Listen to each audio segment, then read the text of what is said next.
Ассаляму алейкум, хурматлы дуслар. Предлагаем вашему вниманию очередной фрагмент из серии книг «След татар в мировой истории». Любящий вас брат. Граф Лев Толстой. Лев Толстой изучал татарский, древнегреческий и древнееврейский языки. Лицо казанской национальности. Лев Толстой никогда не поступал так, как все. Его слова и поступки всегда были непредсказуемы и непонятны окружающим. Мир как будто не хотел его принимать, и он в ответ не принимал мир, в котором ему выпало жить. Как утверждают биографы, Лёва рос некрасивым, неловким и застенчивым мальчиком. Уже в детстве, а может быть еще в материнской утробе, был заложен тот сложный толстовский код, который ему потом пришлось расшифровывать всю свою долгую жизнь. Самый важный ее этап с 13 до 19 лет, когда, собственно, и формируется личность, Лев Толстой провел в Казани, с которой его старинный и знаменитый род давно был знаком. Еще его прадед Андрей Иванович Толстой служил секунд-майором в Свияжске, а дед в 1815-1820 годах был губернатором Казани. Позже почти всех своих многочисленных родственников писатель так или иначе увековечил в своих бессмертных произведениях. Так, с деда по материнской линии он срисовал портрет старого князя Болконского, а с деда по отцу старого графа Ростова в своем знаменитом романе «Война и мир». Отец Лёвы, Николай Ильич, был страстным картежником и промотал огромное состояние. Игроки, как правило, долго не живут. Но еще раньше, когда будущему корифею русской словесности было всего 2 года, умерла его мать. Дети, Лев, его братья и сестра Мария, остались на попечении теток. В конце концов, после нескольких переездов, опекунство над ними оформила тетка, жившая в Казани, Юшкова. Толстые разместились в просторном особняке, памятнике архитектуры классицизма начала XIX века, на улице Поперечно-Казанской, ныне музей, Епеева, 15. В 1844 году Лев Толстой пишет прошение на имя ректора Казанского императорского университета, тогда ректором был Лобачевский, с просьбой зачислить в число студентов Восточного факультета по разряду турецко-арабского. Знаете, какую оценку будущий скрупулезный исследователь Отечественной войны 1812 года получил по истории? Кол. Также откровенно он плавал в вопросах географии и по другим основным предметам. Зато с языками у него был полный порядок. И не только с французским, но и с татарским, который он сдал на 5. Но в университет поступил только со 2-го захода, написав новое прошение. Как учился Толстой? Отвратительно. Можно сказать, что он совсем не учился, прожигая молодость на балах, охоте, кутежах и прочих праздных развлечениях. Позже Толстой признавался: без ужаса, омерзения и боли не могу вспомнить об этих годах.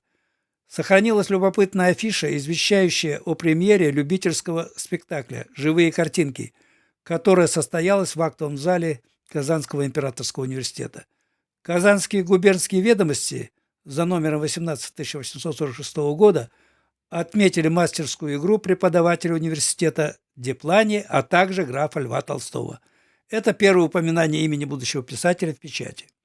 В общем, нерадивому студенту грозило отчисление из университета. Опережая события, Толстой перевелся на юридический факультет. Но и там продолжал разгульную жизнь, пока судьба не свела его с замечательным ученым, профессором гражданского права Дмитрием Ивановичем Мейером. В музее истории Казанского государственного университета хранится любопытный документ, из которого следует, что именно Мейер первым разглядел в нескладном юноше неординарную личность. Профессор предложил своему студенту провести сравнительный анализ 2 исторических источников – наказа Екатерины II и духа законов французского философа Монтескье. Работа захватила Толстого с головой. Забросив все свои прежние увлечения, он погрузился в мучительную сладость самостоятельного творческого труда. Некоторые исследователи даже говорят о некоем казанском переломе, когда будущий великий мыслитель впервые задумался над смыслом бытия и другими вечными вопросами, над разгадкой которых он бился потом всю оставшуюся жизнь. Молодой человек, по свойственной ему особенности, пришел к неожиданному выводу. Наказ принес больше славы Екатерине, чем пользу России. Но главный вывод был в другом. Юноша решил, что университет только мешает его самостоятельным изысканиям, и попросил отчислить по расстройству здоровья. Позже он никогда не изменял этому принципу – доискиваться сути вещей самому, невзирая ни на какие авторитеты. Несмотря на то, что Толстой навсегда покинул Казань и обосновался в родовом имении Ясной Поляне, духовная связь с городом юности не оборвалась. По казанским мотивам им написан целый ряд произведений. Трилогия «Детство», «Отрочество», «Юность» и рассказы «Утро помещика», «После бала». В 1851 году по пути на военную службу в Крым он пробыл несколько дней в Казани, а спустя 20 лет прохаживался по Казанскому причалу, когда ездил лечиться к умысам в Самарские степи. Жизнь Толстого состоит из сплошных странностей. Свои гениальные литературные произведения «Анна Каренина», «Воскресенье», «Война и мир», которыми зачитывались не только в России, но и в Европе и Америке, он ни во что не ставил. Граф Толстой мог сделать блестящую военную карьеру. Для этого у него было все – знатное происхождение, личная храбрость, острый ум. Однако едкие стишки против бездарных царских генералов наглухо закрыли вход в высший офицерский свет. Толстой жил так, как будто ему не хватало кислорода. Нечем жить. Такое настроение было постоянным его спутником. Как ее только не называли. Гений мировой литературы, зеркало русской революции, выживший из ума раскольник.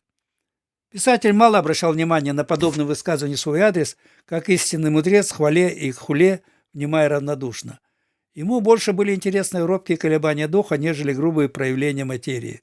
Главной своей работой он считал не литературу, а постижение учения Христа, но христианского учения в истинном смысле, то есть в собственной трактовке.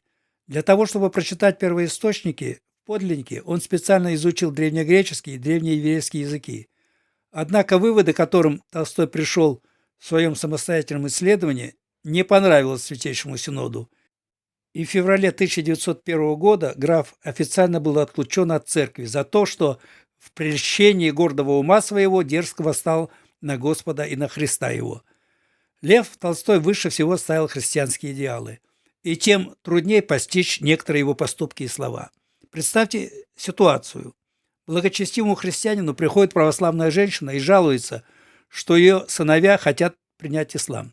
Кстати, Лев Толстой очень хорошо изучил и Коран, не только Библию.